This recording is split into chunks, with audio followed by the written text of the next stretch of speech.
It's true that the Guptas came in our country while Mandela and Bheki were the president.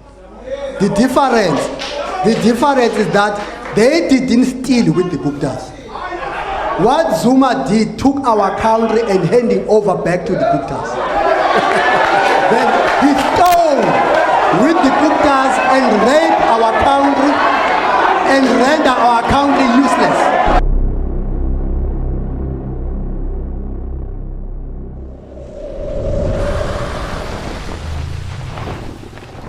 The 360 experience with Thomas M.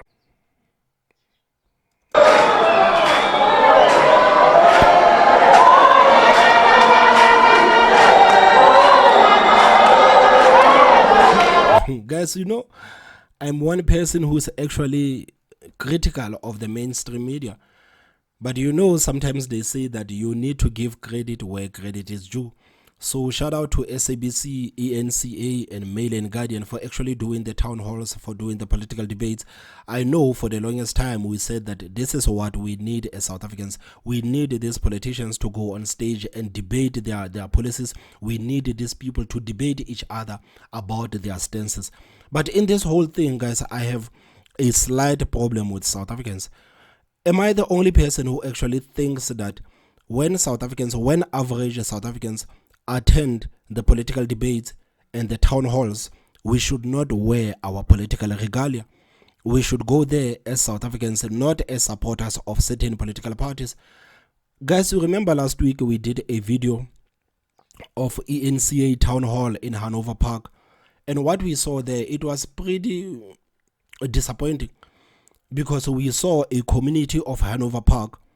These are people that have been affected by crime. These are people that have been affected by gangsterism that has ravaged the place. We saw people divided by political parties. People could not even listen to each other because this person is wearing the ANC t-shirt, that person is wearing the DA t-shirt, that person is wearing the Good Party t-shirt. But I actually believe that if the people of Hanover Park went to that town hall wearing their normal clothes, going to that event to hold the political parties accountable, to hold the Minister of Police accountable, something could have actually been done. But the fact that people went to that town hall wearing their political arena, a political regalia, this is why they were divided from the beginning. I'm like, this is the same thing that is happening right now. I know we are about to watch this political debate, but I feel like South Africans should have attended this political debate wearing their normal clothes, listening to what the political parties are saying. Because what normally happens in these events is that people will cheer for their favorite political parties, but again they will heckle the next political party, and we don't need this. And this thing, it is only enabled by the fact that people are wearing different political regalia. Can you imagine if people go to a political debate wearing their normal clothes, listening to what the politicians are saying, paying attention to what these people are saying and what they are debating about, instead of simply saying that, oh, that person represents the DA, I'm not going to listen to him. Yeah, we are here, our group is Umkhonto we Sizwe, so we are not going to listen to anything that the ANC says. I don't think this is a proper way for South Africans to actually attend these rallies or to attend these debates or to attend these town halls. I actually believe that South Africans should go to these town halls, should go to this debate as South Africans, not as the supporters of different political parties. I don't know if it makes sense.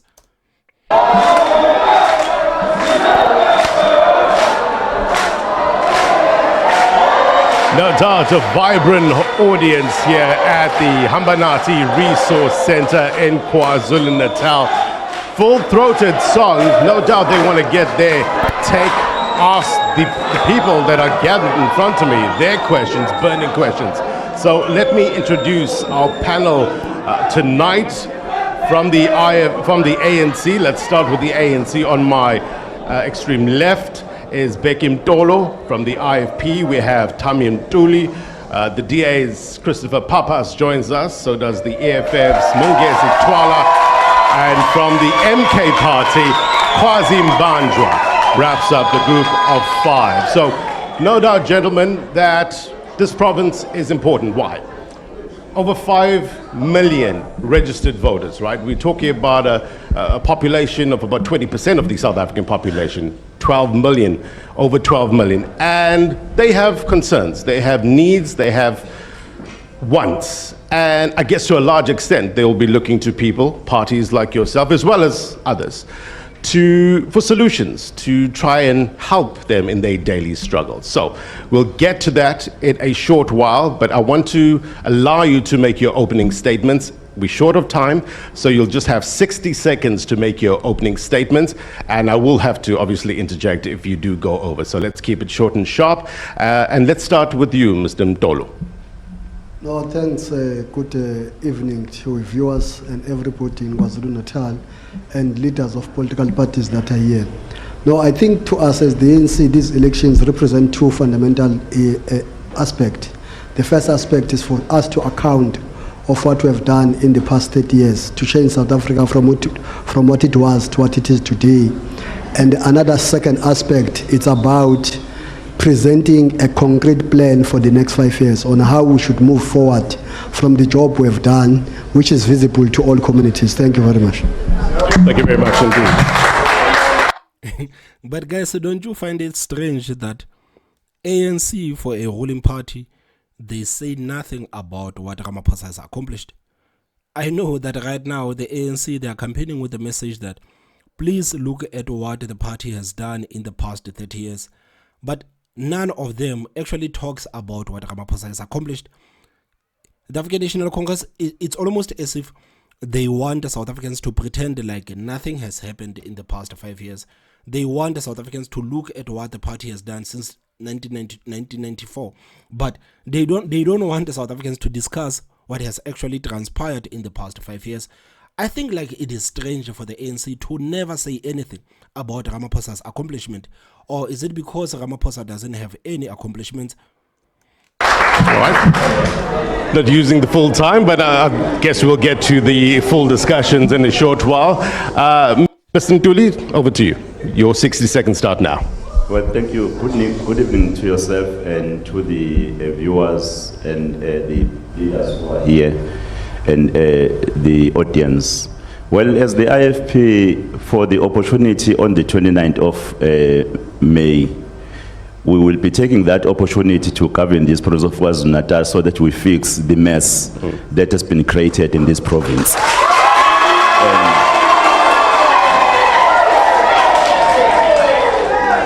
And we are quite aware that everyone has lost hope because of poor government, and will be providing a quality government in governance in the province of KwaZulu-Natal, and will be also inspiring hope to the future of our younger children, that when they grow, they will know that they will have the government that will be able to assist them to realize their better tomorrow. All right, listen, thank you very much indeed for your opening remarks. Let's head over to Mr. Papas. Your 60 seconds starts now. Thank you very much, and good evening to colleagues and to the viewers at home.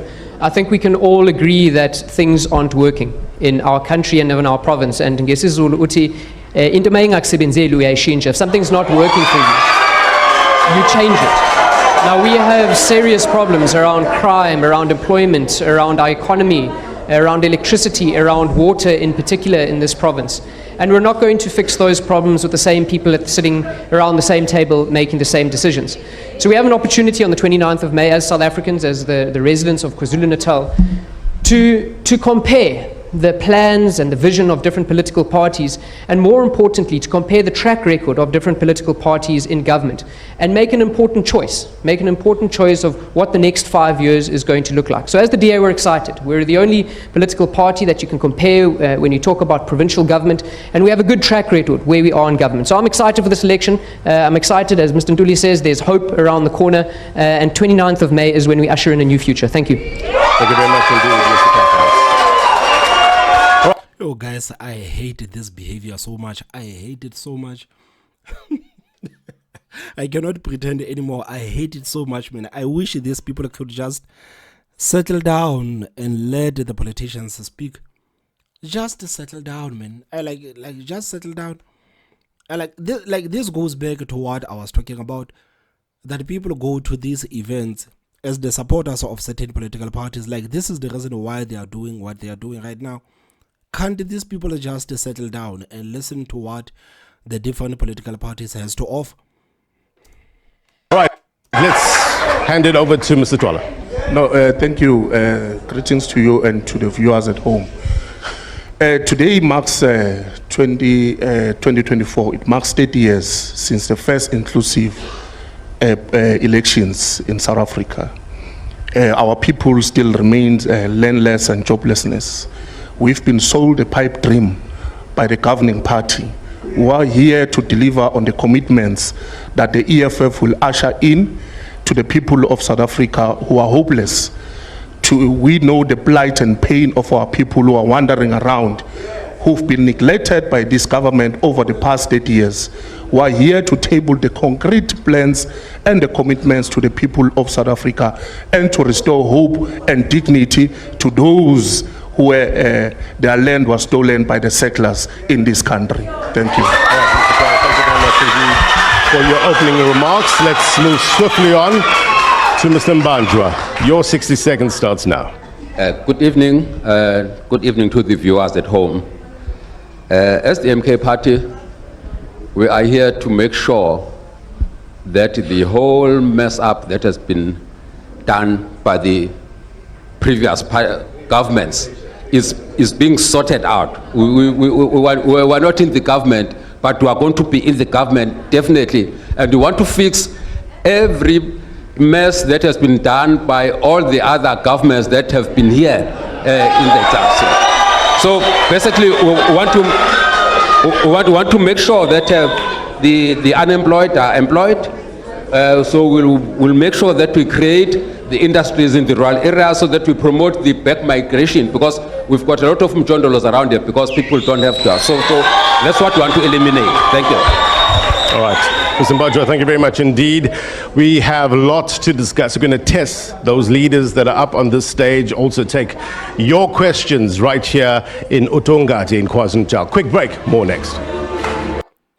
Man, I wonder which political party will end up working with African National Congress after the elections, because on stage we have IFP, we have the DA, we have EFF, and we have MK party, and chances are those political parties are actually looking to working with African National Congress. You know, the DA has actually opened the door to working with African National Congress. Many people are actually supporting the move of the DA for wanting to work with African National Congress. Even the EFF has came out and said that if the ANC gives them the Minister of Finance, they are willing to work with African National Congress. So I wonder which political party will end up working with the ANC, the same ANC that has landed us in this trouble that we are in today. Don't you think that is funny, man, that the South Africans are still willing to vote for ANC despite everything the party has done? The fact that the political party, the opposition party in South Africa, will have to work with African National Congress, they will have to destroy the African National Congress from within. You would think that South Africans would be sensible enough to say that, guys, you have destroyed the country, it's time for us to elect another political party. But the fact that the African National Congress still plays a major role in these elections, man, it is going to be very interesting to see which political parties it's actually going to end up working with the African National Congress, because all of those political parties on stage, chances are one of them is going to work with African National Congress.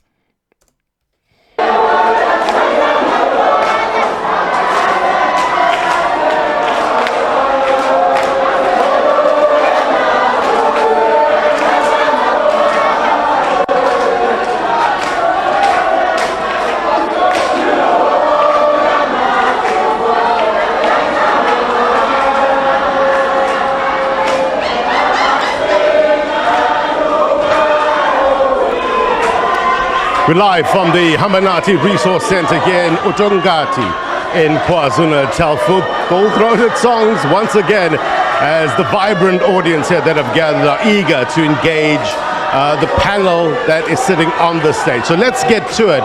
Look, I would argue, and maybe I'll throw the first question to you, Mr. Mtolo. I would argue that whatever happens, I guess election's important, no doubt, but what happens in between. But why don't you tell the crowd to settle down, man? Because now you are trying to speak and the crowd is making a noise. So why don't you just tell them that, guys, we have to proceed, please sit down. elections is important, right? Can you control the noise? Okay, if we can ask the crowd to just be quiet for a bit so that the panel can hear the questions. I think we're having a bit of an issue with regard to the panel hearing the questions. We're going to come back to you now on the floor in a short while. Let's get to you, Mr. Mtolo.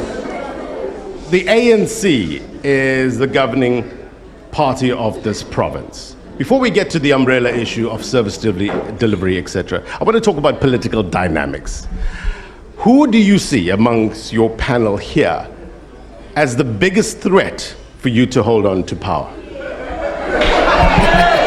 No, thanks. And guys, I want you to answer the question, man. Which political party actually has a chance of kicking out the ANC in KZN? Do you think the DA has a chance, or do you think the EFF or Umkhonto or IFP? Which political party do you think has a chance of actually dethroning the African National Congress in KZN? He's not going to admit anyway. They know as I know that none of them are biggest threat to the ANC. They are so small. They are so small.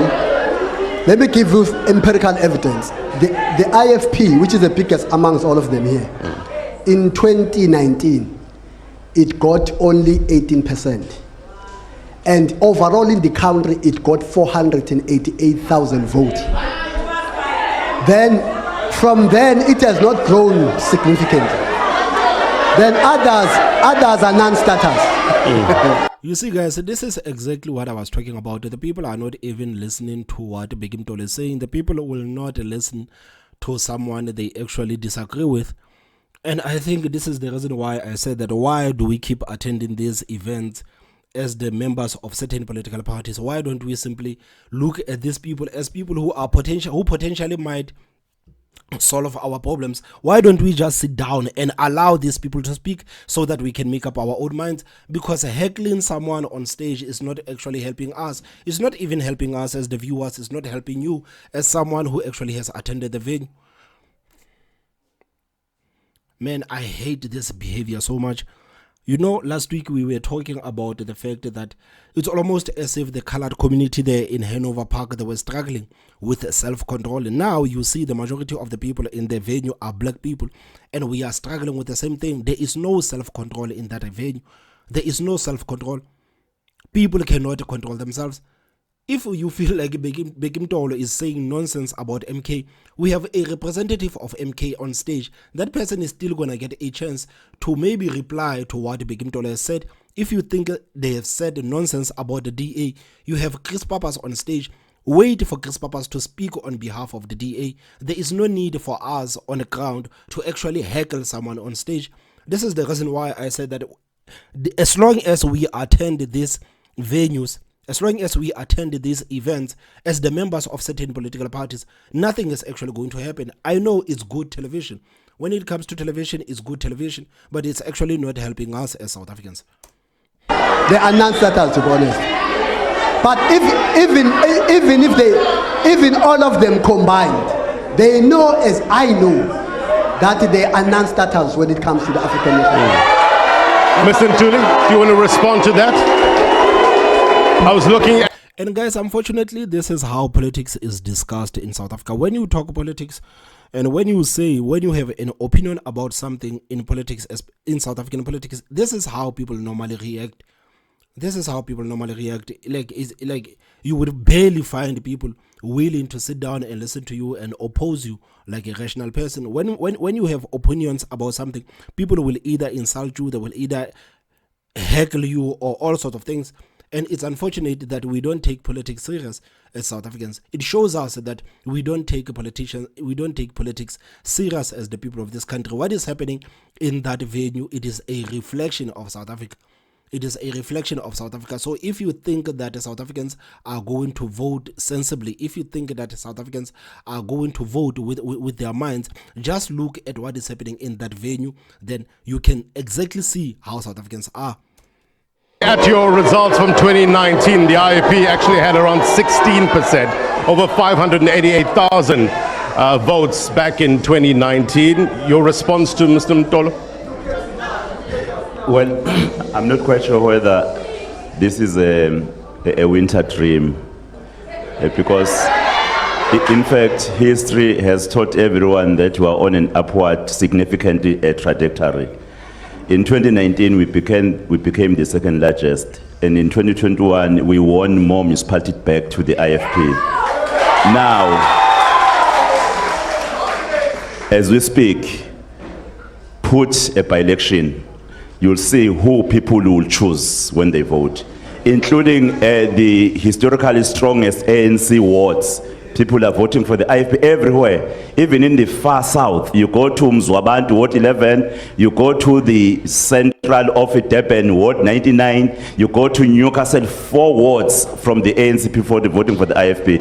And I think that is our hope, that the people of KwaZulu-Natal see the IFP as a solution, not just because now they don't know where to go. But we have governed this province, and we have invested a lot, more than 6,000 classrooms that we built in this province, colleges of education, a specific university, Mangosu University of Technology, the infrastructure that we were able, in fact, to provide the people of KwaZulu-Natal, which led from them to get even the job opportunities. People were not as unemployed as they are today in this ANC government. I think that's the reason why people now are choosing the IFP. But he's making nice points, hey? He's making nice points, man, based on numbers, statistics, and the facts. When you hear Mr. Mbanjwa, Mr. Mtolo say that there are people here who are non-starters, does that resonate with you? Do you take offense? If you want to sky...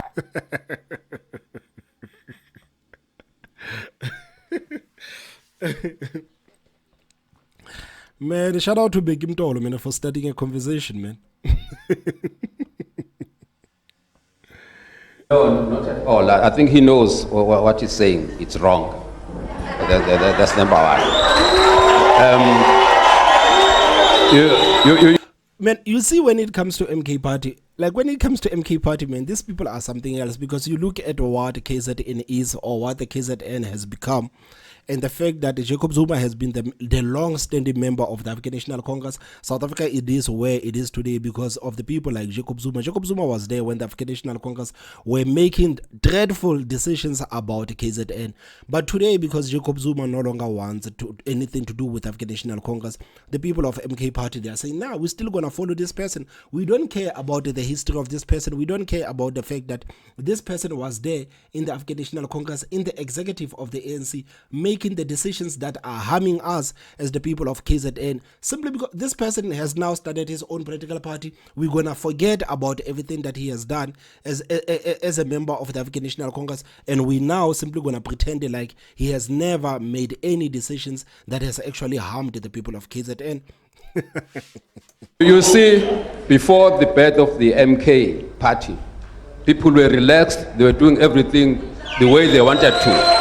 But since it was born, bonke batatazela, because what is happening, you can see immediately, even you can test with our visits out in all the sites that we have been, they can see that the MK party is here and is here to win, and we are going to win. We are coming with the new dimension because the parties that have been there have failed. That is why the economy is on the downstream. So they have failed us as the communities of South Africa. So while here's the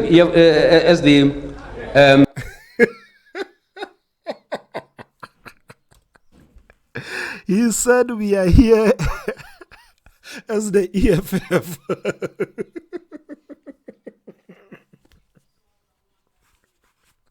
We are here as the EFF.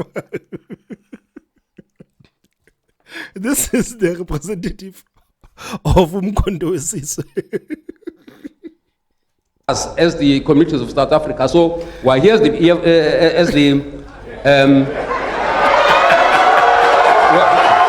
here as the MK party.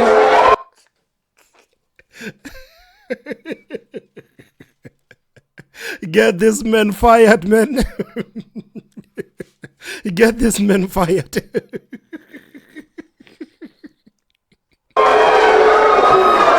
We're here as the MK party, we are here. The economy is on the downstream, so they have failed us as the communities of South Africa. So we're here as Man, the man said the quiet part out loud. We are here as the EFF. as the we are here as the MK party. We are here as the MK party because we want to correct. In fact, almost all these parties next to me, they try to do something and then they all fail.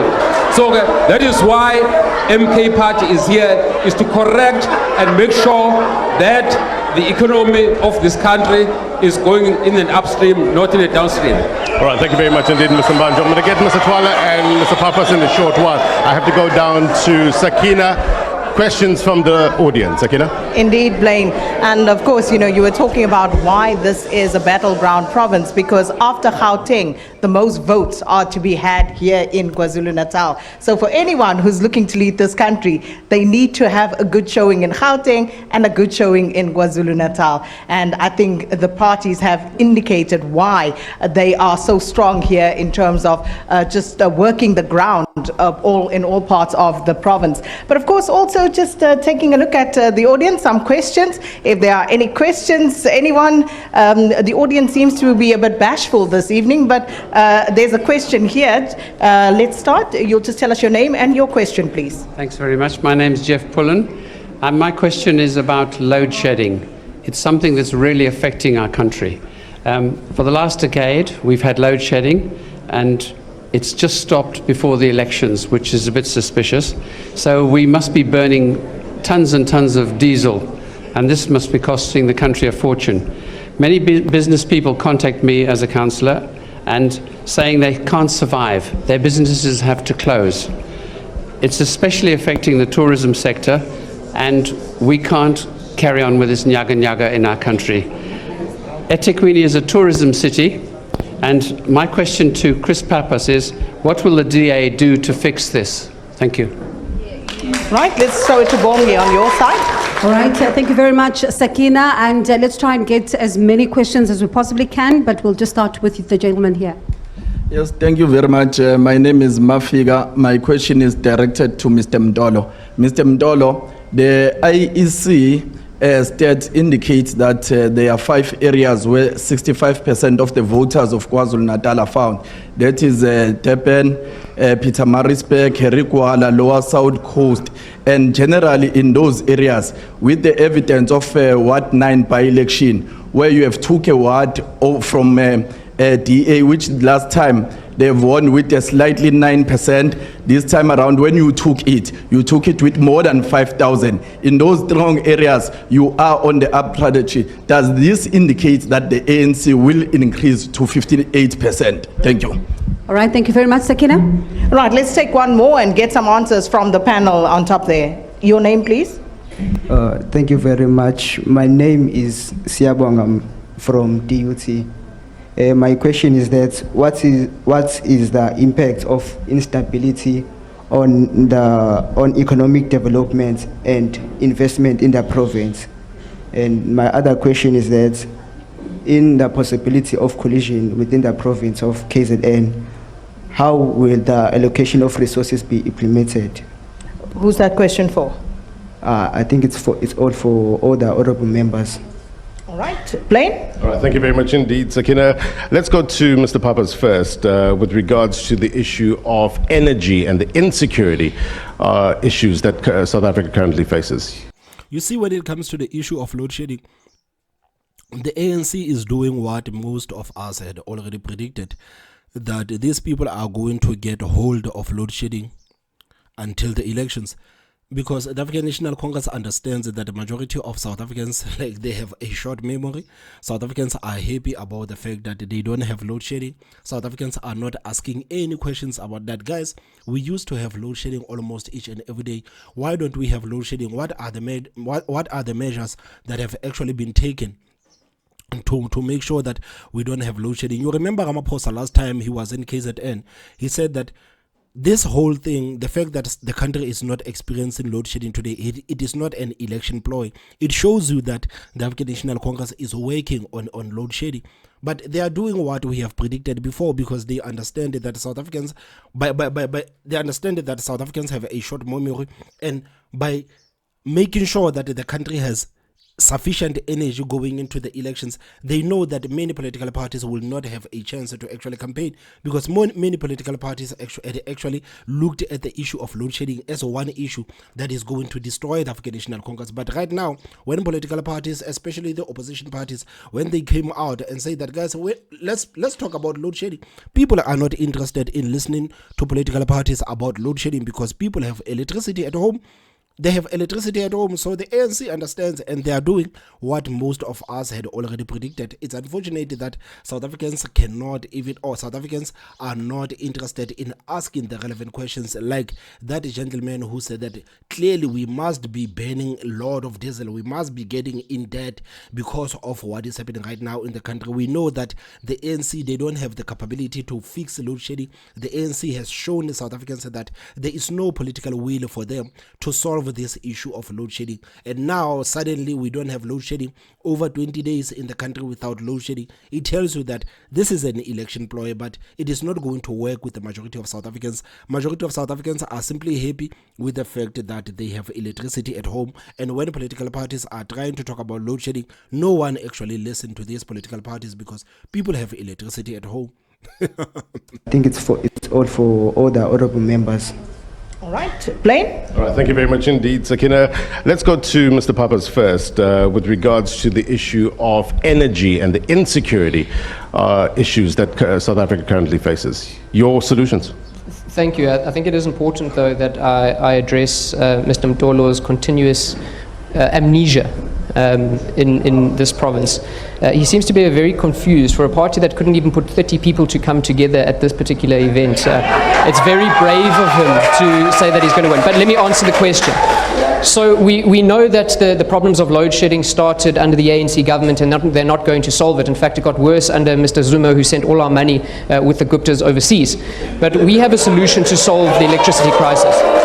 And that is to bring on board more independent power producers to our grid, to let go of some of the generation capacity at Eskom, because it is not working. It is costing us billions and billions of rand to keep it going, and to bring on board independent power producers, to deregulate the energy sector, to allow a greater blend of energy to be produced, to get our industries working, to get tourists back, because the hotels will have electricity, etc. The other thing that we need to do is that we need to ensure that this blend of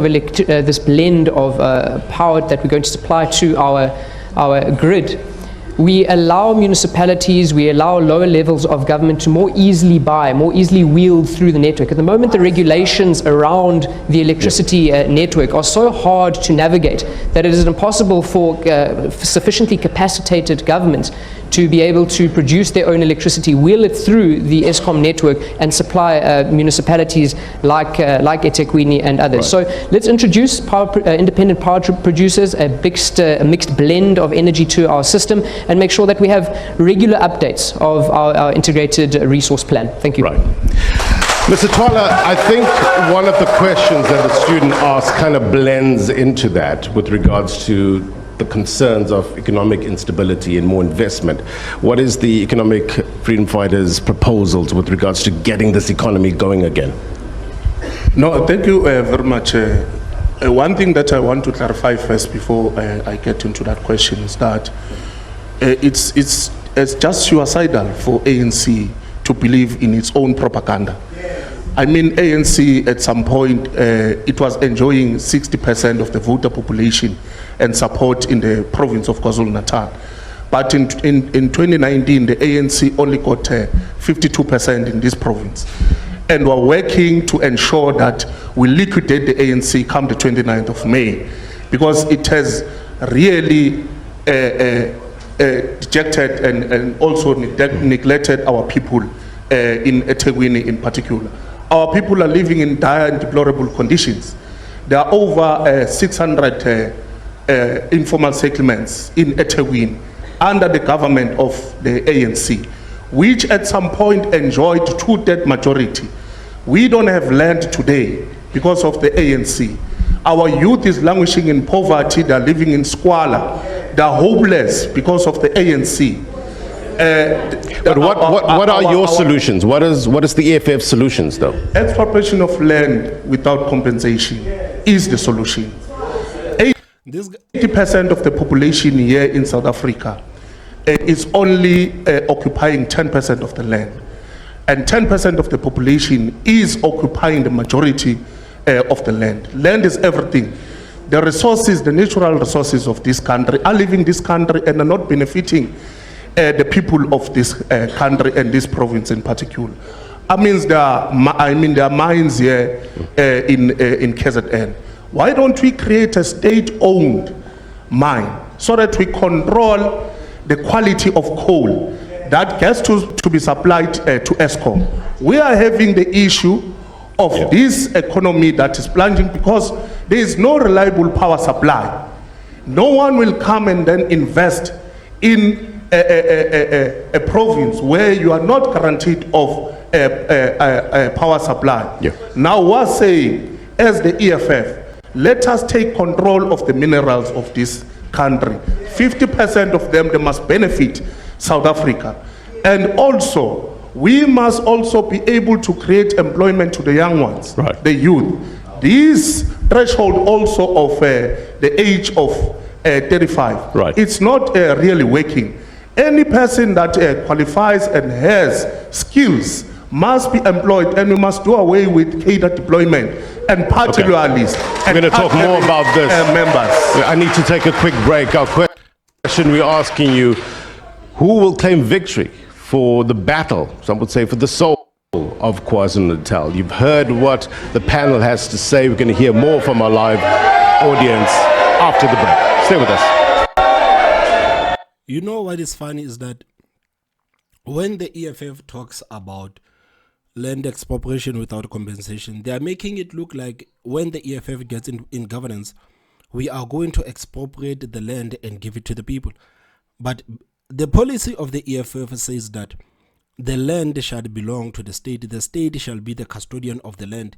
So right now they are saying that the people do not have the land, but if EFF gets in power, the land will be in the hands of the government. The land will be in the hands of the state. It means that the people will still not have the land. The people will still not have the land. So when they say that we must make sure that the mineral resources are working for us how? Because you are not going to give the people the land. You are now accusing the ANC of not giving the people the land, but at the same time you are not being transparent with South Africans and tell South Africans that under the EFF the state should be the custodian of the land. It means that the people will still not have the land. I don't know why people are playing with the semantics, man.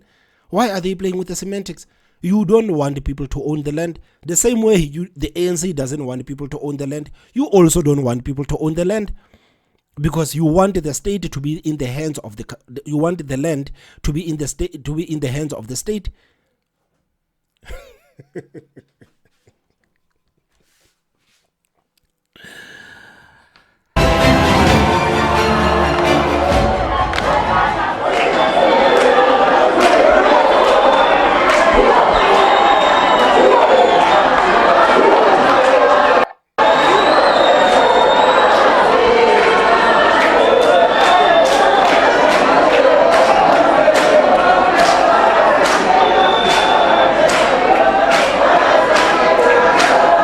We're live from Utongati in KwaZulu-Natal. You're watching Elections 360. It's hotting up in more ways than one in KwaZulu-Natal. Always a place to give you that warmth, but also fire as well. And we want to better understand the political dynamics, the political state of play through your questions and my panel's answers. So let's get straight to the floor where Sakina Kamwendo as well as Bongiwe Zwane are standing by. First to you, Sakina.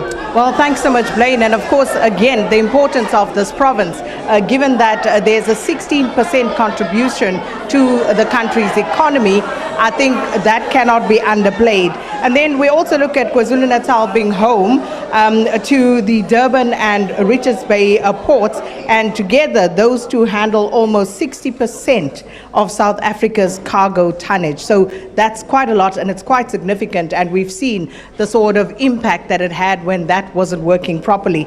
As far as unemployment, some of the speakers touched on that, about 1 million people, and of course it depends on whether you're looking at the narrow or the expanded definition thereof, but according to Stats SA, as of the third quarter of 2023, that is more or less where the unemployment stats sit for the province of KwaZulu-Natal. So it's massive. It's something that needs to be addressed. Okay, let's get back to those questions. Short, sharp, to the point, your name, who your question is for, and let's go. Okay, thank you very much. My first question is directed to Mr. Mtolo.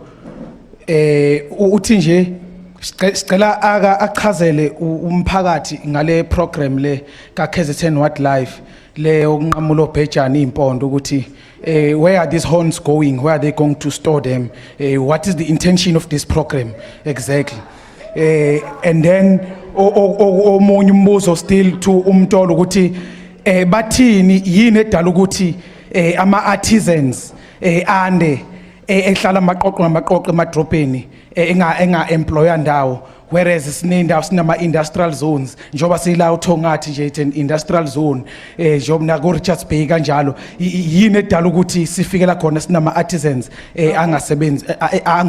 Ogcina umbuzo is directed to Chris Papas ukuthi what is the plan of EDA ukend imjondolo? Okay. Right, let's throw that back to the panel. Chris Papas there with the informal settlements and what's happening there. And of course to Mr. Mtolo, the unemployment question as it pertains to artisans and why they are not more broadly employed, so to speak, not just in the big areas. And of course also the first question, that first question was around the dehorning of rhinos. SMVelo, KZN Wildlife Trust, what's happening with those rhino horns? Let's go to you first, Mr. Mtolo. No, thanks. I think for the first question, by the way, was from Mr. Mafiga, asking me why we think we're going to win KwaZulu-Natal because 65% of the voting population of the 5.7 million is reside in the what you call Midlands municipalities and the South, and 1.9 million of that resides in eThekwini. I think it's evident. I think those who don't want to do research and work with numbers, they get illusioned because it's clear that all these parties, even where Mr. Mtolo was saying they are winning by-elections, let's go on the north. On the north, we have taken a ward from the IFP at the heart of the north. Even when they defend their ward, they defeat us with 200 votes or plus. When we defeat them in our strongholds, it's 90%, it's 5,000 different, it's 3,000 different, it's 7,000 different. Then IFP in the province is a non-starter when it comes to numerous numbers. Now, let's go to the program of a dehorning of the rhinos. The program of dehorning of rhinos is because we want to conserve rhinos, because the poaching of rhinos is not about the rhino itself. It's only the target is the horn. And it's what the government did a consultation amongst all South Africans. And they agreed that the best solution to save a rhino is to dehorn them, so that because the poachers are not interested to the rhino as a whole, they're interested only into the horn. So where are you actually taking those horns? Where are you taking those horns? And you say that you have consulted with South Africans. Guys, were you actually consulted? Were you consulted by the ANC government when it comes to this issue of rhinos? Where are you taking those? Where are you taking those horns? And how safe are they? Mr. Mtolo, if you will, is what are you doing with the horns? Exactly, like this is what people want to know. What are you doing with those horns? We know that the rhino poachers wanted the horns, so you take the horns from the rhinos. What are you doing with them? What are you doing with them? No, don't rephrase the question. The question was that. No, that is exactly the question. What are you doing with the horns? What are you doing with the horns? And even if that was not the question, why do you have the problem of answering what are you doing with the horns? Because it is a question that South Africans would actually love to hear the answers of. What are you doing with the horn? So it doesn't matter if that person did not phrase the question that way, but the question still stands. What are you doing with the horns? No, don't rephrase the question. The question was that the question was that why are we dehorning rhinos and what do we do with the horns? What do we do with the horns? It was a two-pronged question. Then don't rephrase the question. Don't rephrase the question. Why is it so hard for Mtolo to answer that question, guys? Why is it so hard for you to answer that question? Because if you're gonna take the horns from the rhinos to prevent them from being killed by the poachers, then clearly you need to be transparent with South Africans. What are you doing with those horns? Where are those horns? How safe are those horns?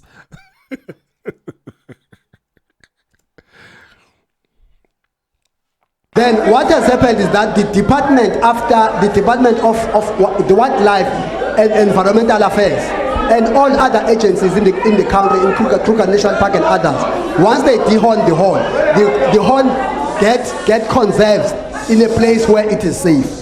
Then the unemployed artisans, you would understand that. But guys, am I the only person who thinks like we should talk about this issue of the horns for quite a while? How safe are those horns? How safe are those horns, guys? After all, the ANC is the ANC. You cannot blame the people for not trusting you with those horns. What has happened when Comrade Brett Zimande came in as a Minister of Higher Education and Training? One thing he emphasized is that not all of us must go to universities. We must go to technical colleges in the form of TVET colleges, and we build a lot of artisans. Then what has happened now is that those artisans, some of them, they don't have practical experience, few of them. But what has happened, because we have supplied a lot of them, is what we normally say as the ANC, we are the victim of our own successes. Because there were no accidents in the country, we are producing a lot of artisans. All right. Then, one thing, we see, when I'm closing, let me just appeal. Sometimes when it's elections, we even give people tasks that they can't even perform. You see, the issue of load shedding and electricity generation is far bigger than Mr. Papas. Mr. Papas.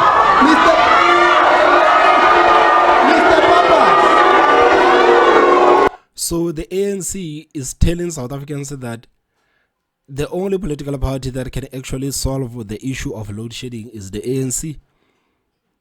Like Chris Papas has laid out the plans that this is what the DA is going to do. This is what the DA is going to do to remedy this issue of load shedding. But the African National Congress is saying no. The only people who can solve load shedding in South Africa is the African National Congress. We don't care about your plans. The issue of load shedding is bigger than Chris Papas.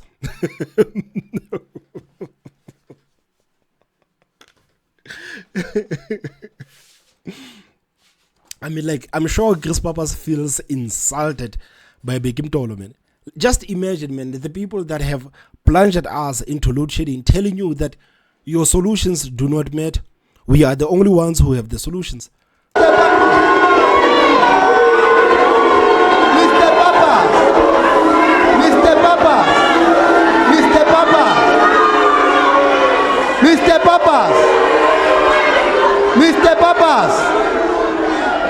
Mr. Papas has a capital budget in Umgeni, because Mr. Papas, his exposure is only at Umgeni. His capital budget in Umgeni now, 2023-2024, is 93 million.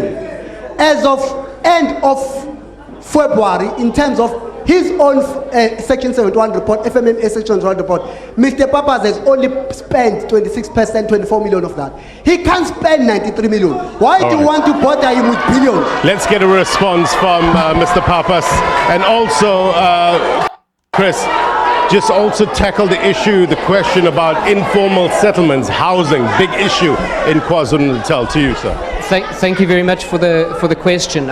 Again, one has to respond to really that doesn't make sense, Mr. Mtolo. You know, you come here, the only victims is not your success. The victims are sitting here. The people who haven't got water, who haven't got houses, who are those are the real victims. No, you're not victims of your success. He says the ANC are the victims of their own success.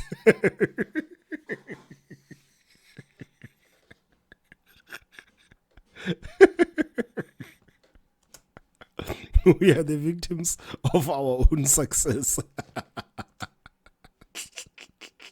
But thank you for the very important question. So here's a number of things. In this area of Otongati, there's been a project that's been going for 6 years and only 11 houses have been built. So what we have to do and what we will do as the Democratic Alliance-led provincial government is that we'll unblock these housing projects that exist all over the province and keep getting funded, but houses are never built.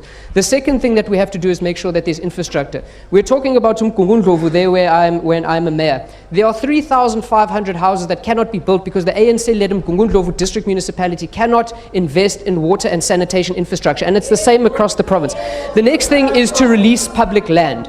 There is so much public land available, owned by the Department of Public Works and a variety of government departments, in areas that are close to work opportunities. A government who was serious about giving back the land would have released that land a long time ago, but we know that they don't want to do that. The last thing is that we need to look at a public...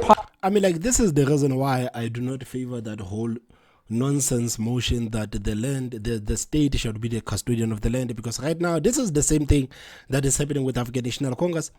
People would actually, if you don't listen to the facts, you would actually think that in South Africa the African National Congress does not own land. The ANC owns a lot of land. They are not giving the people the land. They would rather watch the people being pegged somewhere like sardines, but they will never release the land. They will never release the land. Private partnership type approach to create different types of housing, whether it is rentals, whether it is rent to own. We have to create different options. Abantu ba rent ngo 8, 9, 10, 1,100 rand nje ba renta ngawo. So people can afford to pay, but there are just no housing opportunities close to work. And then the last thing is that we have many buildings right here in eThekwini that are empty. They've been hijacked and they are empty. Let's convert those to public housing so that we can decrease the number of imjondol ekhona la nesifundazweni. Mr. Papas, thank you very much indeed. Let me hand it over to Bongiwe with more questions from the live audience. Thank you very much. Blaine, ngokhulunywa ngokuntuleka kwemisebenzi isifundazwe siyakhala futhi kanye nokuthi abanye abantu abasha abasebenzi ngobuningi babo kwakhiwa kwezindlu abantu basakulindele. Butwami uthena umbuzo wakho? Ngumncedisi Maphisa ubheke kubaba uNtuli sicela ukubuza kumphemba ukuthi what are his plans to address issues facing young people in this province, particularly ukusideline kuma business opportunities, ungabikho kwamathuba emisebenzi. The second question ithi Mphemba, what are your plans in addressing i-crisis esibhekene nayo abantu bakwaZulu Natal kuyimanje la eThekwini abanawo amanzi kwezinye indawo? You have a good track record in service delivery. What are your plans as an incoming premier? Blaine, part of the question, of course, looks at the issue of water. You think about some of the areas here that do not have water. And guys, am I the only person who is waiting for these people to actually ask about the issue of crime? Like, people are being killed like flies in KZN. And none of these people are actually talking about, guys, what are you going to do to make sure that the citizens of KZN are safe? None of these people are talking about it, man. they want to know to the IFP what is the plan to address that particular issue, to also address some of the jobs issues. It's back to you. All right, Mr. Ntuli, water, when we were coming here, I mean, asking people what's the big issue? Everybody mentions water, although it is handled at a municipal stage. Provincial and national have oversight. If the municipality is not working, provincial can take over and provide the services. What is being done? Well, I think this question is directed to the right person. The only district municipality that got clean audit is King Zechwayo, where I'm a mayor. I know how to provide clean governance. Number two, on the issue of water. On the issue of water, since I arrived in King Zechwayo, I've fixed so many mess, so many problems of the people who are not having access to clean water. Today, they have access to clean running water. And then as the provincial government, what will be the approach is what we are doing currently on the other cap as SALGA chairperson, wherein we are working closer with a local government to ensure that we give capacity, we capacitate the actual officials who are supposed to do the work, and making a serious call of a professionalization and depolitization of a local government, because I think the fundamental problem is that cadre deployment that took place has caused the municipalities not to have the skills and the expertise which is also necessary. So therefore it's important that for the provincial government will be working to capacitate those officials to ensure that on an additional grants will identify where is necessary and ensure that we fund municipalities with an additional grant so that they will be able to deliver and even assist municipalities to be able to spend the money that is allocated to them so that they address the issues of water. All right, Mr. Ntuli, thank you very much indeed. We have to take a quick break. I'm going to take more of your questions live from Utonkati, more after the Utongati, guys, do you get any value watching these debates? Are you happy with the debates that have been conducted by SABC? I know this is the second one, but are you happy with those debates that have been conducted by SABC? Are you happy with the town halls? I wanted to react to those debates by Mail and Guardian, but guys, though that video is quite long. It's like 3 hours. So if I'm serious about reacting to that, I have to sit down for like 5 hours, I think. But I think we will do it this week. I think I will do it this week because I think it was one of those important debates.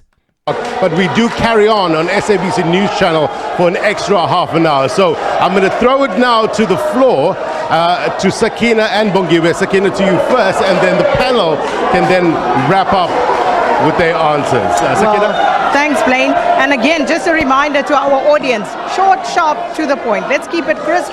Tell us your name, who you're directing your question to, and let's keep it short. Thank you. My question is for Chris Pappas. I want to take you back to the water crisis. The water crisis has become a full-blown humanitarian crisis, particularly here in KZN. But just, if I can just interrupt there, I just wait. Let's just wait for the crowd to quiet. Guys, the crowd is totally out of control. Exactly what I predicted. But just, if I can just interrupt there, I just wait. Let's just wait for the crowd to quieten down on the other side so we can take that question. All right? If we'll just listen to the question quickly. So you said it's for Chris Pappas. Just go again, please. Correct. The water crisis has become a full-blown humanitarian crisis, particularly here in KZN. And closer to home in eThekwini, they've been unable to self-correct. We have a collapsing infrastructure network with daily outages in every region in eThekwini. Multiple factors contribute to this. We've got infrastructure that are run to failure, no preventative maintenance, shoddy workmanship, inferior quality materials, astronomical water losses that remain unchecked. We have millions of rands that are being plowed on tankers rather than getting water into the tap. We want to know, as the DA, how will you tackle this water crisis? How will you solve this water crisis that affects millions of people in eThekwini and KZN? Thank you.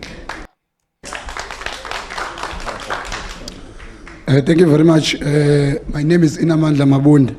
This question is directed to the leader of the ANC. But no one is asking the leader of, like, it's almost as if Umkhonto Wesizwe and the EFF, no one is asking them questions. When was the last time the representative of the EFF said something? When was the last time the representative of Umkhonto Wesizwe said something? 8 to 11 million unemployed people. The stats shows that. The ANC manifesto though says that only 2 million jobs they will create. So what will happen to the more than 6 million people? That's the first question. Then the second one is on the land question. Land is tunzi somuntu ubuzwe indawo yokuphumula. In the past 30 years, the NC has failed to deliver land to our people. Less than 20% is back. Less than 20% of the land is back. 70% is in the hands of the minorities. Papas, what will you? Stop lying, my guy. Stop lying. What will you do? Or will you give 70% people the land? Will you give the 70% of the people the land, particular Africans? Thanks. Thank you. All right. Bongiwe. Right, play. What do you mean Africans? Because we are all Africans, and in South Africa we are all South Africans. We have Indians in South Africa, we have white people, we have the coloreds, we have the Afrikaners, we have black people in South Africa. So what do you mean the Africans? Do you mean only black people? What about other people? Do you want other people to be discriminated against? Because when you expropriate land without compensation, or when you distribute the land, you need to make sure that everyone actually has land. Not only black people are the ones that actually do not have land in the country. South Africa is a rainbow nation for a reason. We are a rainbow nation for a reason in this country. So this notion that the land must be distributed to Africans, this land must be distributed to our people, they only mean black people. So what about other people in the country? What about other people in the country, man? So you want other people to be discriminated against? Sibonge kakhulu baba, ngizocela ukuthi nje kafushane uthi nje ukubuza wakho umbuzo. Angithokoze kakhulu. Ngicela ukuchecka umbuzo wami kakhulukazi kubhekise kubaba Ntuli. What is the solution to the dying infrastructure like roads here in KwaZulu-Natal ebonakala iphetho MEC ka ANC ohlulekayo njobe imigwaqo yonakele kanje? The second question is a shortage of medicine in our hospital. What you will do in order to help our people? Bese kuzothi ke owogcina mphemba ngicela ukubuza ngoba siyabezwa bekhuluma ngokubuyisa umhlaba. Umntwana waphinda angena uqalile wayibuyisa umhlaba njoba sinengonyama act evikela umhlaba abantu abamnyama. Ikuphi uzokwenza ukuqhubeka la kwagcina khona umntwana waphinda ngene ukuvikela umhlaba? Ngiyabonga. Asibonga kakhulu baba, asibuye kuwena baba. Untakanipho umlotshwa. Bengicela ukubhekisa umbuzo wami kwikhonto wesizwe party ukuthi njengoba kuna infrastructure nje a problem la eMzansi specifically la kithi eKZN which is amanzi, ugesi, imigwaqo. Yini esingayi expecta njoba nizothatha nje after umhla 29? Right, siyabonga kakhulu. Playing some of the questions. One gentleman who spoke before, he was talking about a shortage of medicine, but also the issue of land, saying that it is a big one, and some are saying, political parties are saying that they're going to be bringing back the land to the people. How then do they plan to do this? What are the IFP's thoughts on that? To the MK party, what are they going to do for the residents when it comes to the roads, the infrastructure, the housing, as well as jobs? A number of your questions needs to be answered. Sakina on the floor, Bongiwe as well. We're going to get more as well. We're live on SABC News Channel 404. It's an important election, lots of issues, right? A wide variety of issues. So let's get to it. And among the stats that we heard is that there are about 31 political parties that will be contesting the national elections for the first time. One of it is the MK party, who's created waves, I guess, around the country. And one of the questions, Mr. Mbandra, was posed to you with regards to the issue of road infrastructure. Infrastructure very critical in this province. Your plans, if you're voted in. Thank you. Maybe before I even answer that, let me just correct something here. My friend Papas was talking about the Guptas. Guptas came here with President Mandela, and then President Bheki endorsed them. Now, if they're talking to Zuma, it's a sin. So I think we need to get that one corrected. And in terms of the load shedding, you have been talking about the electricity that will be supplied, but Kayelesha and Kukuletu, they've got problems. But let me then come back to the infrastructure. Yeah. The shacks or the settlements that are out there, we must find out exactly why are they there. Problem is that people are following the jobs in the urban areas, and then they go and build these shacks out there. So we as the MK party were saying that we want to develop the industry in the rural areas. That is why our president is emphasizing that we need to get Amakosi involved, who are actually the owners of the land. So we need to get them involved so that izimbiwa ezilaphayana zikwazi ukuthi siyisebenzise before we ship them out of the country. We must deal with them here and make sure that we process them here and then we sell them here instead of they go out and then they come back maybe 10 times more expensive than what is supposed to be here. And then in terms of the jobs, there's a lot of things that we've planned to do in terms of the jobs. Number one, if you look at the cities and the towns, including Umgeni, obviously, you'll find that there's a lot of people who are sleeping there. We call them with a funny name, which we call amaparas. And then why are those people there? Because we need to look at the cause.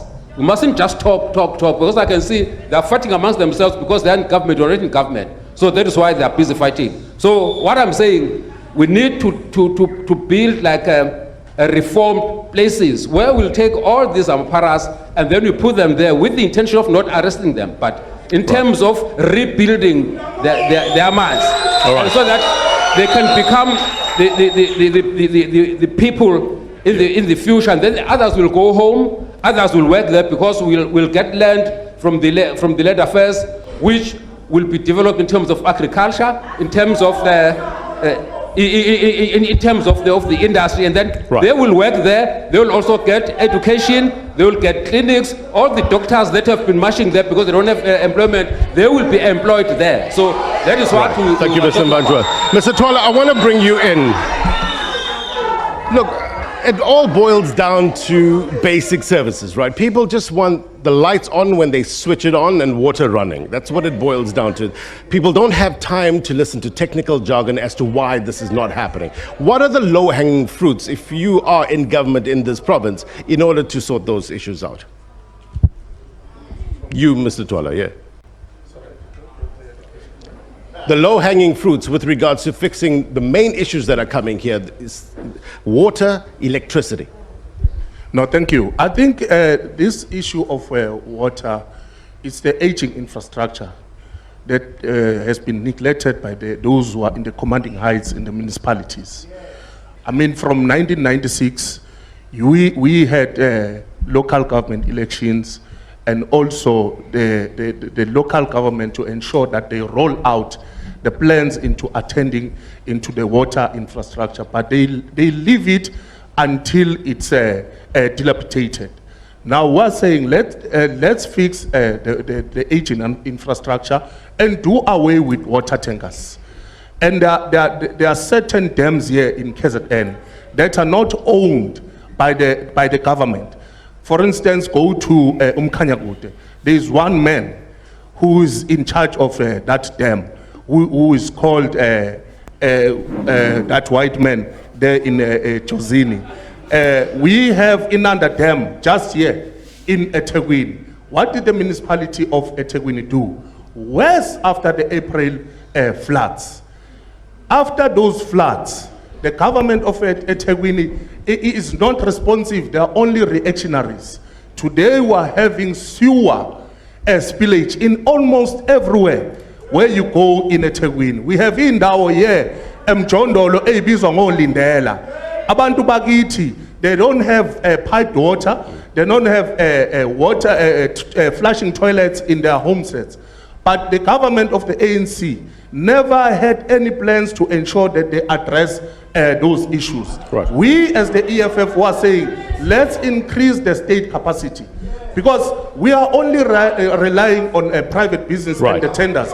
Hence we're saying let's abolish tender system, because they leave this infrastructure to... Yeah, but man, the tender system needs to be abolished. I agree with him 100%. The tender system needs to be abolished, because what is happening is that the government of the African National Congress does not want to fix the problems that are facing many townships. Even here in the Free State, Many people are struggling with water, but you will see water tanks. But these people do not fix the infrastructure. They are not interested to fix the infrastructure. They simply want to give their friends tenders so that their friends can roam around with the drugs in the townships, giving people water, pretending like they care about the people, instead of actually fixing what is wrong with our infrastructure so that everyone can have water in their own homes. The tender system needs to be abolished. I totally agree with EFF on this one. To go down so that they are going to, behind the scenes, have people supplying services to our people through septic tanks and also water tankers. Mr. Twala, thank you very much Let's do away with it. All right, Mr. Papas, there was two pertinent questions to you. One relates to water. The other one, if I heard the question correctly, relates to land. And if you would give, correct me if I'm wrong, 70% of the land back to the people. Your answers. Thank you again for the questions. There is something that we have to correct, though. It is not correct to call our brothers and sisters, our mothers and fathers, paras. The word para is short for parasites. So we have a member here calling our brothers and sisters on the streets because of a failed government paras and parasites. Can we please correct that? These are future people. The second thing that I must correct is that we must always look for contradictions. We must always look for contradictions. My friend from the MK talks about using our resources. It was under your leader that Tegeta and Optimum sent all our coal overseas. So we must remember that. And to the question of the land, sir. I'd like. But why don't you allow Chris Papas to actually talk with these people? Why are you not allowing Chris Papas to cook these people? Why are you not allowing them to cook these people? MK is talking about our resources, and Chris Papas is only saying, man, but you remember the leader of MK party is the one that actually gave our resources to his friends, and now you are talking about us using our own resources. Let Chris Papas cook. I'd like to remind, I'm answering the water question now. In the city of eThekwini, water and sanitation is run by the EFF chairperson, portfolio chairperson. So when we talk about fixing the problem in eThekwini, we're talking about fixing EFF problems in terms of water and sanitation. But how do we fix water and sanitation? So the first thing is that people are making money off of suffering. People are making money off the endless water tankers, the millions and millions of rands that exist. We must end that and get water back in the taps. The second thing is that we want to establish a provincial infrastructure agency. Mr. Ntuli spoke about the various levels of government that have resources. Let's pool those resources together to stop the wastage and start to fix our taps. Another thing that we need to introduce is a grant to fix water-related infrastructure. So as a DA-led government, we will have a grant to help fix that for government. We currently have a water master plan that is sitting gathering dust on the shelf like many of the plans. Let us implement that water master plan that will seek to solve our problems. And the last thing is that the government is not very good at implementing. So let's work with the private sector to try and implement these projects. They are waiting for you to actually talk about what are you going to do about the 70% of the people that do not have the land. Projects. The land question. Very quickly, the land question. So we have a government that says that it has the best interests of black people at heart. That's what you say, right? And here's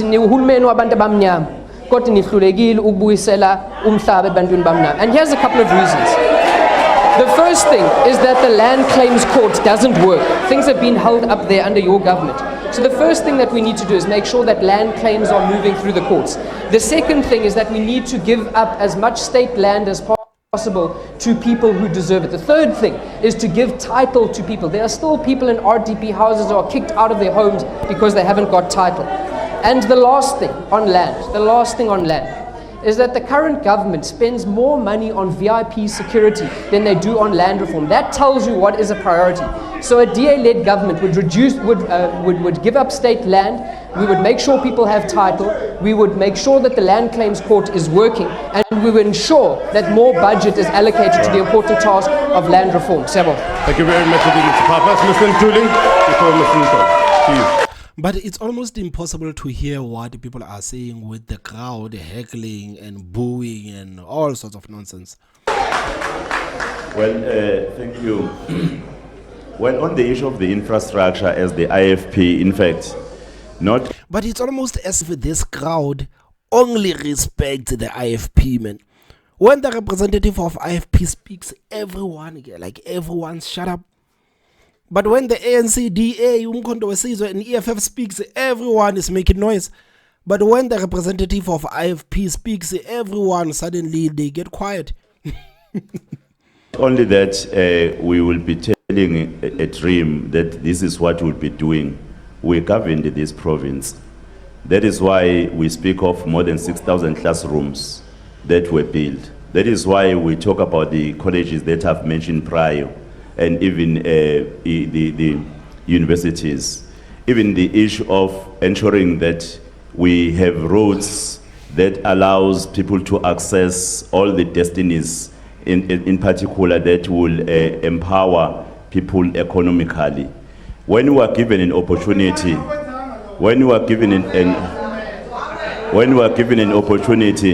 I will be not responding because maybe he has not been to Nkandla. In Nkandla, there is no mayor who ever invested infrastructure like I did in Nkandla. People who were meeting under the trees, now they have the halls.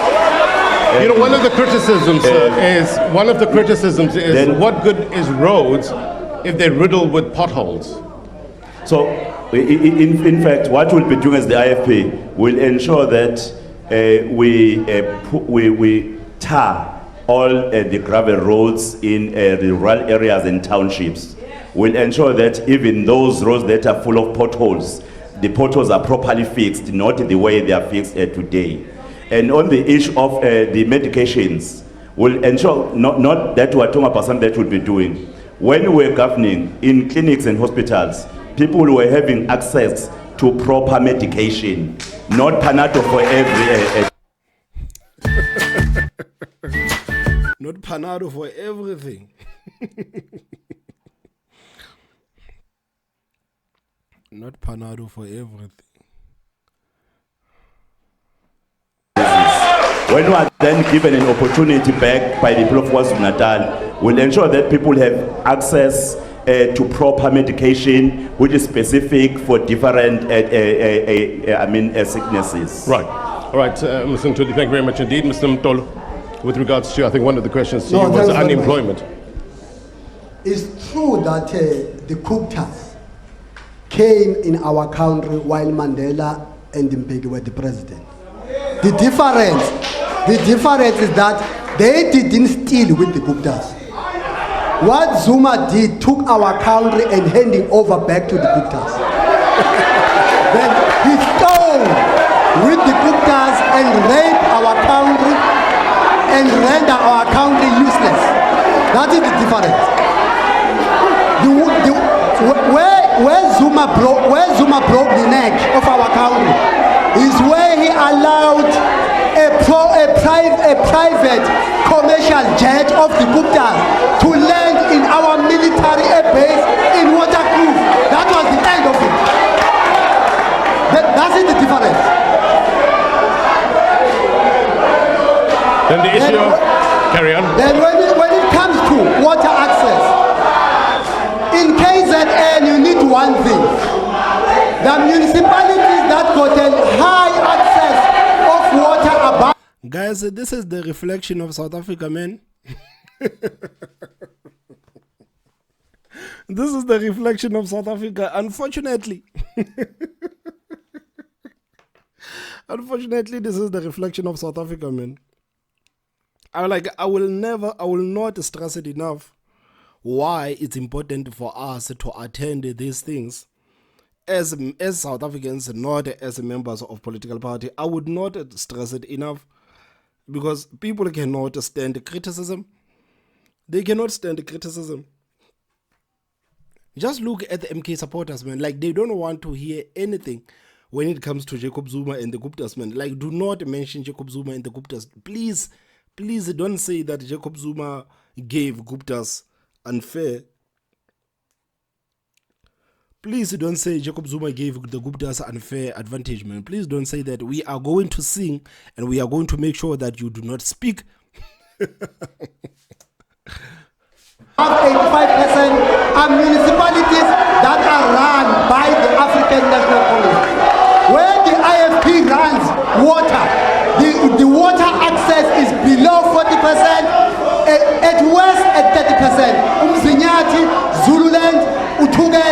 Amajuba, those are the worst. In fact, they are deteriorating under the IFP.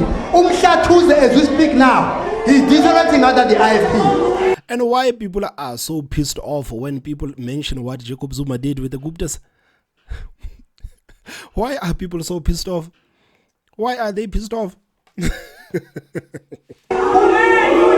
year, the IFP mayor celebrated a 9-year clean audit in Umhlathuze. That 9-year clean audit was including 8 years of the ANC clean government after the mayors of the ANC. I mean, like, people are like, these people are embarrassment, man. They are adults.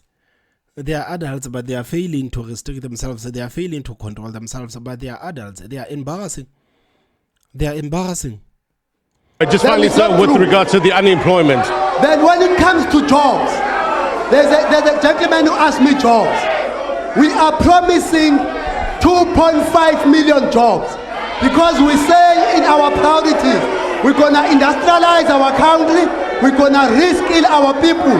Already, before even our people vote for us, Gauteng has provided 500,000 jobs of that 2.5 million. KZN, 2 licenses with the premier, they were launching 70,000 jobs. We are doing 570,000 jobs of the 2.5 million were promised before election. All right, Mr. Ntuli, thank you very much indeed. We have to take a quick break. Okay, finish your last point. Finish your last point. What is bad?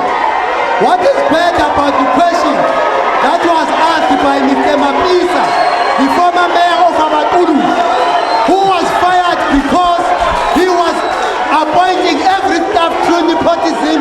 He was forcing his staff to employ his wife, his sisters.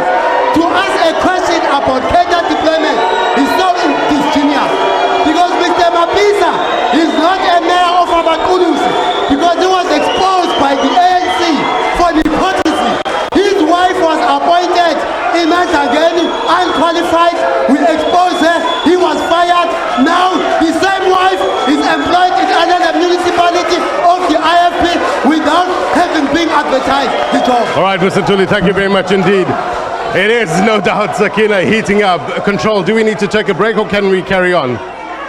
I just want to get a go ahead. All right, let's carry on, Sakina. Okay. Let's take a few more questions, get some answers.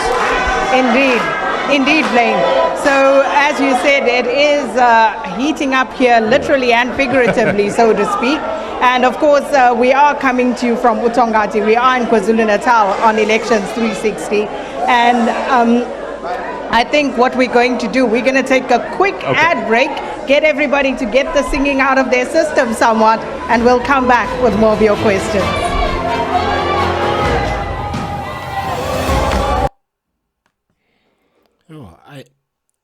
Hey, my people are so disappointing, man. Hey, my people are so disappointing.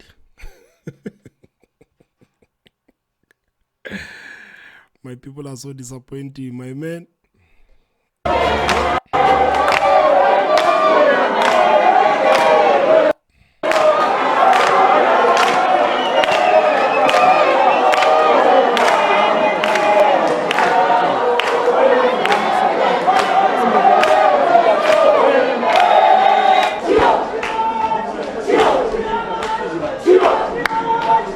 Welcome back, and of course it's the KZN leg of our Elections 360 town hall debate, and this evening we are going to take questions, but just quickly, Blaine, you know, to add on something that you spoke about, the fact that the people simply want services.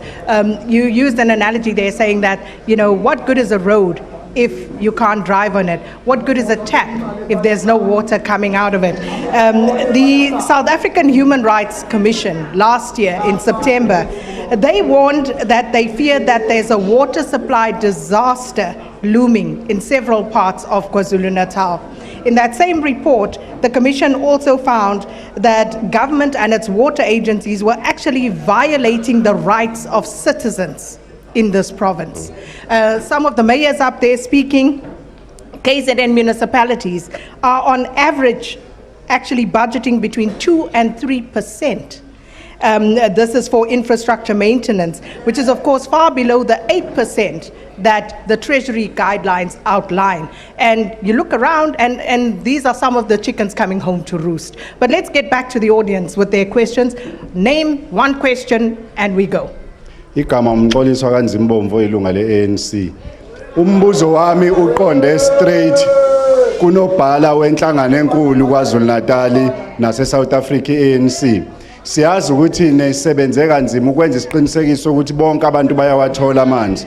Lokho osokwenza ukuthi amadamu ahluleke ukusupply ngoba abanye babewakhele bona bodwa njengabamhlophe, and then manje amanzi asedingwa yiwona wonke umuntu ose South Africa.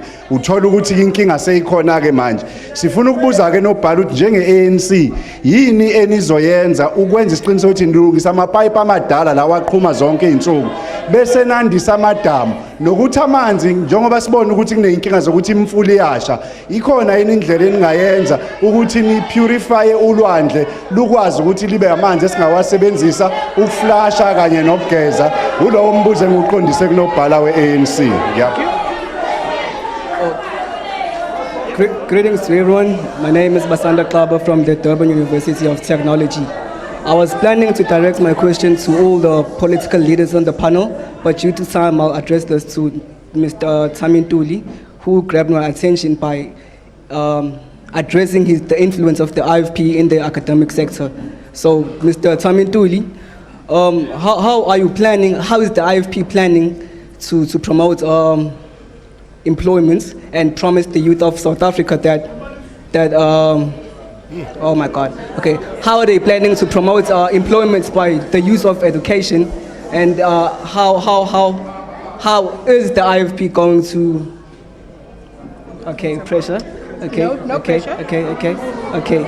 I'll do this again, Mr. Samin. Guys, you are paying for this with NSFAS. This is what you are subsidizing with NSFAS. This is what you are subsidizing with NSFAS. How are you planning on? This is what your tax pays. This is what your tax money is paying for. You see that graduate who cannot even get one sentence out. This is what you are paying for with your tax money. I hope you are proud. I'll do this again, Mr. Samin. How are you planning on addressing the issue on unemployment via the education system, as we are aware that a lot of students and academics are unemployed? So how are you going to use the 29th of May to give the youth hope that there will be employment in South Africa, be it the IFP takes power within the province or within the country? Well, thank you so much. Angibonga ithuba igama uPatrick Wakandlovu. Umbuzo wami ngiwubhekise kuChris Pappas. Chris, njenge candidate DA a premier for a premier position la eKwaZulu Natal, kwi manifesto yakho ukhulume ngendaba yokuthi uzodala amathuba awu 300,000. Sifuna ukwazi ukuthi lawo mathuba lawo uzokwenza kanjani ngoba kunabantu abaningi, especially i-youth engasebenzi, and also nabantu aba over 40 abanawo amathuba, and also nama-graduate ahlezi engalitholi ithuba ehambise semgwaqweni. Cela ukwazi ukuthi ke uzokwenza kanjani lokho ukuze kutholakale imisebenzi epermanent, not imisebenzi office job. Ngiyabonga. Thank you for the opportunity. I am Utando Pumelele Makoba, a UKZN Research Masters candidate in International Relations. My question is directed to the DA. Considering that the DA is unfortunately still considered that white party, so what is your level of confidence in reaching out to the KZN residents in terms of supporting the true development that they need? You have to speak to them to understand what they actually want. Today the turnout is great, I will admit, it's quite diverse, but it is still considered that white party. So how will you be shaking off that reputation? Thank you. Blaine? All right, Bongiwe, let's get some questions from you. Blaine, sothatha imibuzo baba, ngizocela ukuthi umbuzo wakho kube wodwa nje kuphela ukuthi sokwazi ukuthi sinikeze abantu abaningi emva kwakho ithuba. Owami umbuzo lula ngibingelele nje abalaleli ekhaya. Ubheke kumnumzana Mtolo unobhala weANC. Sibonile after 2004 eKZN kwakhiwe ibhedlela state of the art hospital bengase ngibala iBrexit ibhedlela eziningi izikole ezinhle ezivuliwe yini uhulumeni kaANC othe bufika la eKZN ngo2004 wakubona ukuthi ukushintsha sizokhumbula phambilini kuneqembu ade lingafuni ukuthi ugesi ungena umuzi nomuzi ngoba uthi uzoxhoshwa izinkomo ezoxhoshwa wona uhulumeni kaANC ukwenze kanjani ukuthi umuzi nomuzi uthole ugesi? No, thank you very much. I mean, he's talking about the hospitals without doctors. They have been able to employ doctors. Ngizocela ungimele kancane. Ngizocela ukuthi mhlambe sehlise kancane emuva sizokwazi ukuthi simuze ukuthi uthini. Ngiyabonga. Okay, no, thank you very much. I was actually saying he's talking about the hospitals that have failed to employ doctors in this country. But that's the story for another day, and I think maybe Councillor Ntuli can allude to that. My question to you, Sompisi, is that how are you going to deal with the lack of infrastructure, especially at our high school? I mean, like the issue of infrastructure has been guys, give it up already. Like they've spoken about infrastructure. There is nothing these people on stage can say about infrastructure right now. It shows you that you were not listening. School level. I mean, we've seen the collapse of the education system in this country, particularly in this province. So how are we going to make sure that you upgrade the infrastructure in schools So guys, are you going to tell me that none of these people are going to ask about the safety of people of KZN? Are you going to tell me that none of these people who have actually attended this event are worried about the safety of the people of KZN? Honestly. Putting in your laboratories and so forth in the high schools. Thank you very much. Okay, siyabonga. Ngizocela ukuthi ngikweqe nje kancane ngikhulume nosisi. Sanibonani, mina nginombuzo wodwa nje. Lapha kubaba uthwala. Ukhongolose usikhohlisile thina Fraser ngiyosixolile kaMagalela thina Fraser asina ugesi for 2 years. Asina ama transformer, asina lutho, asina manzi. Into engicela ukuyazi ke lapha kubaba uthwala yena ukuthi usithembisa ukuthi kuzovotwa kanjani nge29. Lezi zaMay masivota ukuthi asikakabi nawo ugesi sovota kanjani esikoleni esingenawo ugesi. Ngiyabonga. All right.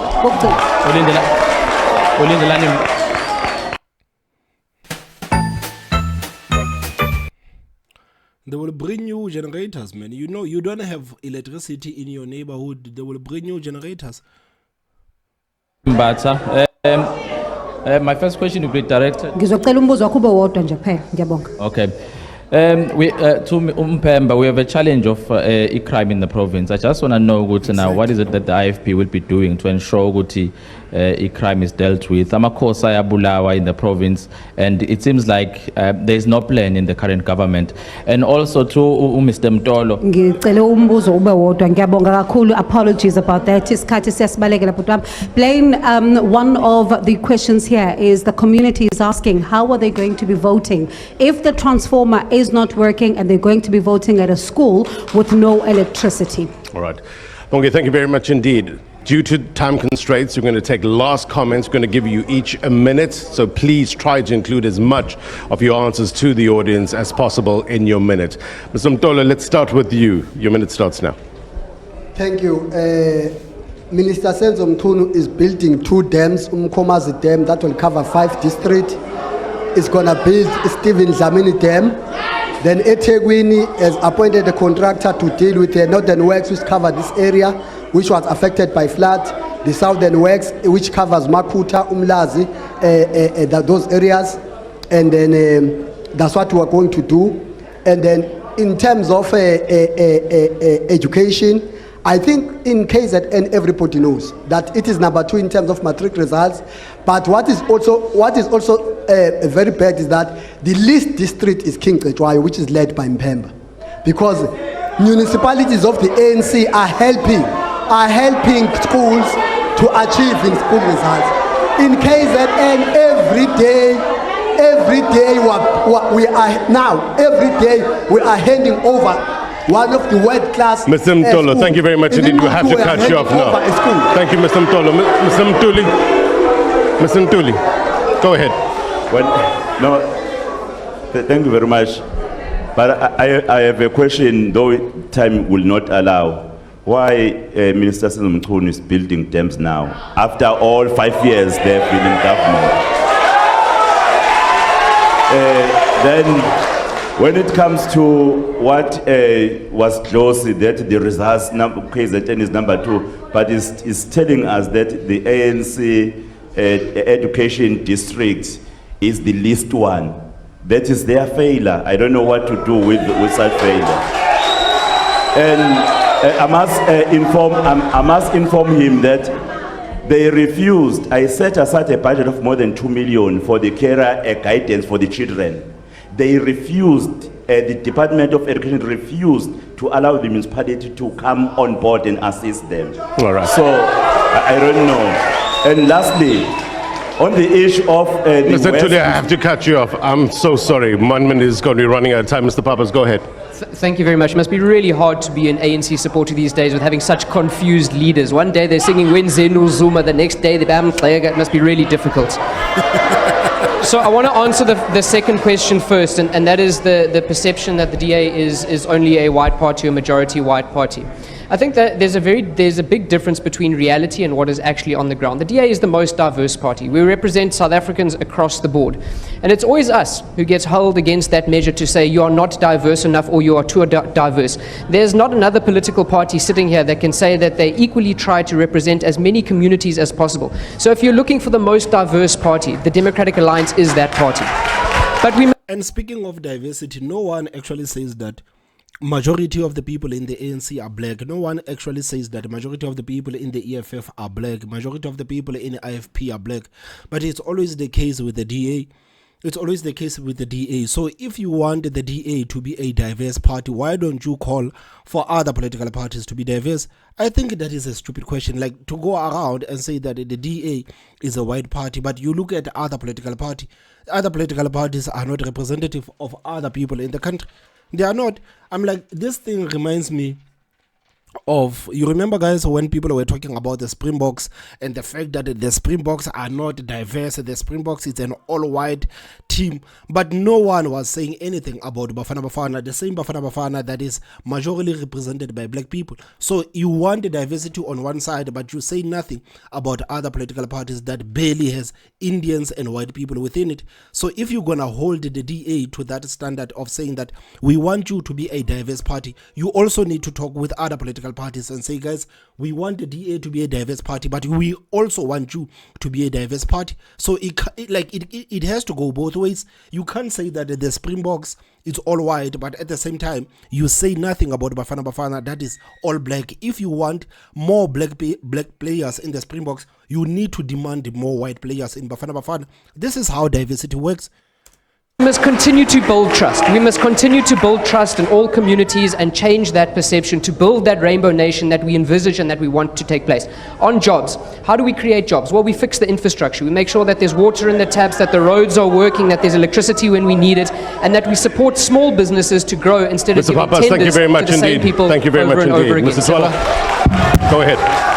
No, thank you. I think first and foremost, let us deal with the fallacy that was leveled against the EFF that is still in the commanding heights and in the Committee of Human Settlement in Tegwini. I think that is far-fetched. It's not true. We must deal with this before it misleads the society in Tegwini at large. We, as the EFF, when the 1.5 billion was on the verge of being taken away from the coffers of this municipality due to redundant and incapacitated officials of eThekwini. We, the EFF, were in the forefront through our councillors to put pressure on the National Treasury to bring back that money so as to solve the issues of electricity in eThekwini, to solve the issues of sanitation in eThekwini, to solve the issues of infrastructure and the disaster management in eThekwini. We as the EFF were saying, if you don't have leaders who have political will, who are only there. Thank you very much indeed for your time. We've run out of time. There's nothing that Mr. Mbanjwa, go ahead. Go ahead.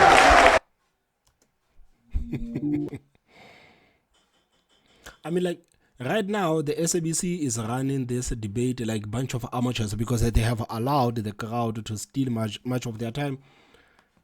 I mean, like, if these people were actually strict with the people that are on the ground, if these people were strict with the people that have actually attended this event, I'm sure many political parties would have a chance to actually rally out their message. Now people cannot even speak, and they are saying now we are running out of time. Please say one sentence, please say two sentences. But you guys have allowed the crowd to take much of your time.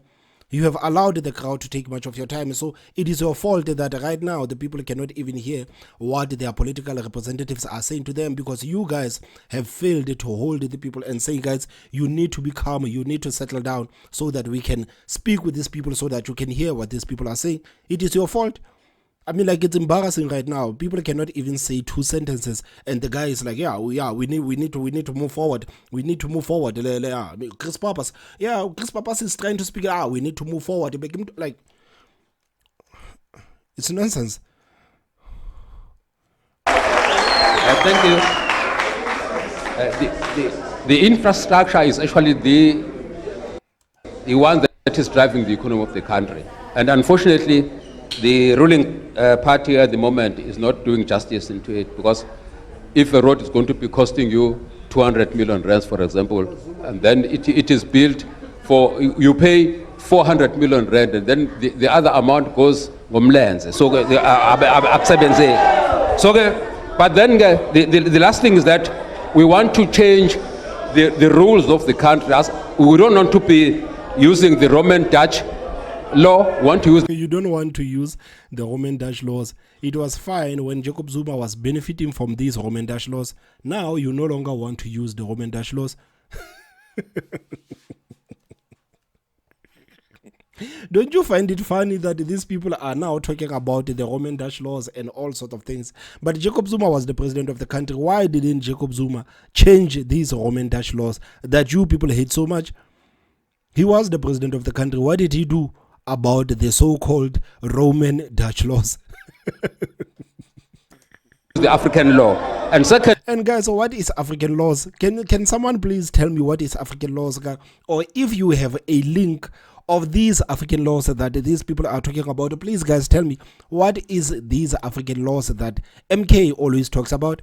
We want to make sure that Amakosi, we want to make sure that Amakosi controls the land, because they are the rightful landowners. And then we want to make sure that even the old people, we want to move them from 2,090 to 5,000, so that they can have a reasonable living, because all right, Mr. Mbanjwa, thank you very much indeed.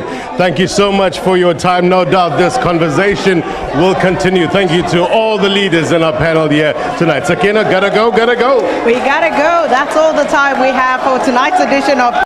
But me personally, I feel like this was again another waste of time, because if these broadcasters, if these mainstream media houses wants to continue having the debates, I would suggest that do not invite the people. Simply invite the political representatives, and we can watch at home. And I think that way we can get much value from these debates, because as long as you have people heckling each other, making noise when others are trying to speak, there is nothing that we are getting from these debates. I don't think that even the people of KwaZulu-Natal were quite represented by what happened on this debate. Guys, please tell me what you think on the comment section. Don't forget to hit that like button, and the most important part, subscribe.